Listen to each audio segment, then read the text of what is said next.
बिस्मिल्लाहिर्रहमानिर्रहीम, अस्सलामु अलैकुम वरहमतुल्लाहि वबरकातुहू। आपको बाबा लफ्ज़ कुकिंग में खुशामदीद है। आज हम आपको बहुत ही सादी सी तरकीब बताएंगे जो कि है दूध वाली लाल शरबत की रेसिपी। हमें इन छोटी छोटी बॉलों की ज़रूरत पड़ेगी जिसका नाम है साबूदाना। हमने यहाँ पे छोटा वाला साबूदाना यूज़ किया है, अगर आप चाहें तो बड़ा वाला कर लें। इसको पकाने का तरीका थोड़ा टेक्निकल लेकिन बहुत ही आसान है। अगर आप इसको सही तरीके से नहीं उबालेंगे तो इसे बीच में से थोड़ा वाइट पाएंगे। ये मुकम्मल तौर पे जेली नहीं बन पाएगी, यानी ट्रांसपेरेंट ना होगा। इसके लिए आप 1.5 लीटर यानी 1.5 लीटर पानी को अच्छी तरीके से उबाल लें। जब इसमें उबाल आ जाए तो इसमें आधा कप साबूदाने के शामिल कर दें। 5 मिनट तक पकने दें और बीच बीच में थोड़ा थोड़ा चम्मच चलाते रहें। आँच को थोड़ा सा हल्का कर दें और ढक्कन ढक दें। आँच हमने इसलिए थोड़ी कम की है ताकि ढक्कन बंद करने के बाद पानी उबल के बाहर ना आ जाए। हमने 5 मिनट के लिए इसे लिड बंद करके उबाला। चूल्हा बंद करके इसे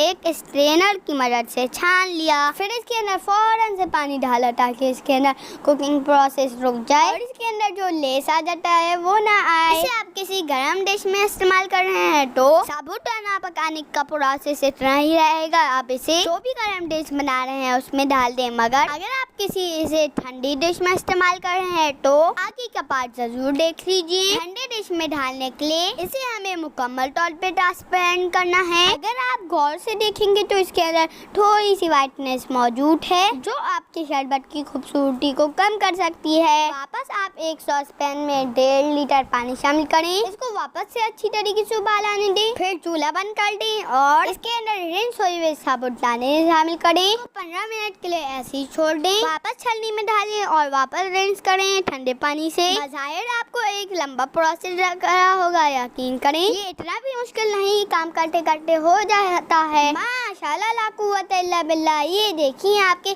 परफेक्ट साबूदाना फूल चुके हैं। ये आपस में चिपकेंगे भी नहीं और आप किसी भी ठंडी शरबत या स्वीट डिश के साथ इसे इस्तेमाल कर सकते हैं। वैसे तो साबूदाना इसकी जेल की वजह से ही खाया जाता है, मगर ठंडे शरबत में ये बहुत ज्यादा लेस दे देता है, इसलिए कमर्शियली इसे ऐसे ही बनाया जाता है। अब हम चलते हैं जेली बनाने की तरफ। हम एगर या जेलेटिन से जेली नहीं बना रहे बल्कि पैकेट वाले जेली इंस्टेंट मिक्स से जेली तैयार कर रहे हैं जो कि झटपट बन जाती है। तो अब हम चलते हैं जेली बनाने की तरफ। इसके लिए हमने 1 कप पानी को अच्छी तरीके से उबाल लिया और इसमें 60 ग्राम ऑफ जेली मिक्स शामिल कर दिया। तो पैकेट की रेसिपी पे 40 ग्राम 1 कप के लिए होता है, मगर ज्यादा सख्त जेली बनाने के लिए हमने इसको 20 ग्राम बढ़ा दिया है। उबलते हुए पानी में जेली पाउडर को मिक्स किया जल्दी से और 2-3 अच्छे से उबाल आने दिए और इसको चूल्हा बंद करके इसको एक बाउल में डाल दिया और इसको जमने के लिए कहीं छुपा के रख दिया जैसे बच्चों से, वरना आपको शरबत बगैर जेली की बनाना पड़ेगा। जब ये जेली अच्छी तरीके से ठंडी हो जाए तो इसके ऊपर अपनी मर्जी से कट लगा लें, आपको जिस साइज के भी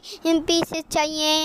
अब आई टुकमलंगा फुलाने की बारी। 1 कप पानी में 4 टेबलस्पून टुकमलंगा शामिल करें और 1 घंटे के लिए ऐसे ही छोड़ दें। आप देखेंगे कि ये बहुत फूल चुके हैं। आप इनको भी साइड में रख लीजिए। अब आई मेन दूध की बारी। इसके लिए हमने आधा कप चीनी, आधा कप गुलाब की पत्तियां जो कि आपको आराम से हकीम की दुकान से मिल जाएगी या पंसारी से भी ले सकते हैं, आधा कप मशहूर जमाना लाल वाला शरबत, 3 अदद छोटी मगर बड़े बड़े दानों सब्ज इलायची, ध्यान रख लेंगे दाने मोटे और काले हों, 1 टेबलस्पून केवड़ा वाटर, टूटी हुई रंग बिरंगी सवैयां, 1 लीटर दूध जिसको हमने पका के आधा लीटर कर लिया है, क्योंकि बर्फ और टुकमलंगा डालने के बाद दूध पतला हो जाता है। दूध में बताए हुए सारे इंग्रेडिएंट शामिल करें। हाँ सॉरी आज शरबत और केवड़ा वाटर अभी नहीं डालेंगे। आप दूध में चम्मच चलाते हुए इसमें खूब अच्छी तरीके से उबाल आने दें और 10 मिनट के लिए पकाएं। अब चूल्हा बंद करके दूध को ठंडा होने दें। फिर इसमें लाल वाला शरबत और केवड़ा वाटर शामिल कर दें। इसको अच्छी तरीके से मिक्स कर लें और अगर आप चाहते हैं कि आपका शरबत गाढ़ा गाढ़ा रहे तो इसे फ्रीजर में डाल के बिल्कुल अच्छी तरीके से चिल कर लें, लेकिन हम इसको ज्यादा भारी नहीं पसंद करते। इसके अंदर हमने इसलिए बर्फ डाली है। बर्फ डाल के इसे अच्छी तरीके से मिक्स करें और फाइनल असेंबलिंग की तरफ चल दें। आप किसी भी गिलास का इंतखाब कर सकते हैं। पहले इसमें बर्फ शामिल करें, फिर टुक मलंगा, फिर फूला हुआ साबुदाना। हम ये बताते चलें कि आप अपनी मर्जी से किसी भी चीज की मिकदार कम या फिर ज्यादा कर सकते हैं, मगर हमने यहाँ पे हर चीज 2-2 टेबल स्पून भर के डाली है। अब आई मजेदार किस्म की कड़क कड़क जेली की बारी। जेली के बाद इसमें पका हुआ ठंडा हुआ दूध शामिल करें। इसके बाद इसकी टॉपिंग हमने गाढ़ी गाढ़ी मिलाई से की। अब ऊपर से थोड़ी और जेली, उसके बाद कटे हुए बादाम पिस्ते और डेकोरेशन के लिए थोड़ी सी गुलाब की पत्तियाँ। आपकी अपनी मर्जी है, जितना गुड़ डालें उतना ही मीठा होगा। ये ड्रिंक रमजान में और गर्मियों में बहुत ही सेटिस्फाइंग और मजेदार लगता है। इस रेसिपी को जरूर ट्राई करें और हमें दुआ में याद रखें। अगर आपको वीडियो पसंद आई तो वीडियो को लाइक करें, चैनल सब्सक्राइब करें और कमेंट बॉक्स में जरूर बताएं। देखने के लिए जज़ाकल्लाह खैर।